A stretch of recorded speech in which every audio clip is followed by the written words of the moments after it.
Another topic of class 12th is motional EMF in rotating rod.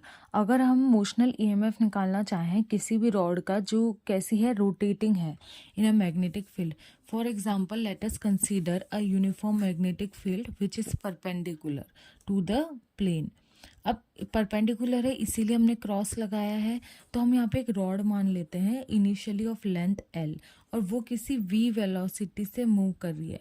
पर magnetic field की वजह से ये जो रॉड है ये क्या करेगी, एक रोटेशन कॉज करेगी, ठीक है, रोटेट करेगी इस डायरेक्शन में अलोंग दिस।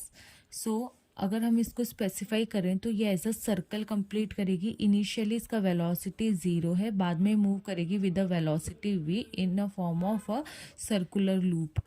तो यहाँ पे अगर हम देखें, let us consider a rod of length L is rotating in a magnetic field.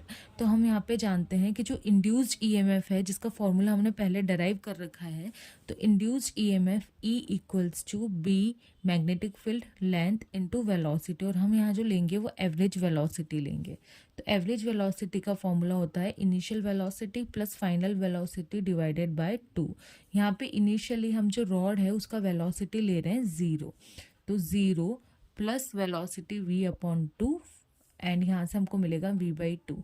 तो हमारे पास जो पहली इक्वेशन थी E equals to B L V average, इसके अंदर जब हम वैल्यू रखेंगे तो हमें मिलेगा E equals to B L V upon 2। We know that, हम जानते हैं कि जो लीनियर वेलोसिटी होती है वो होती है लेंथ इनटू एंगुलर वेलोसिटी, या फिर W को हम एंगुलर फ्रीक्वेंसी भी बोलते हैं या फिर एंगुलर वेलोसिटी भी बोलते हैं। तो ये वैल्यू जब हम सब्सटीट्यूट करेंगे इक्वेशन नंबर 1 में, we will get E equals to B L और V की जगह हम रखेंगे L ओमेगा डिवाइडेड बाय 2। तो यहाँ से हमें induced EMF for a rotating rod मिलेगा BL² ओमेगा बाई 2, जो हमारे न्यूमेरिकल्स के लिए बहुत इंपॉर्टेंट है।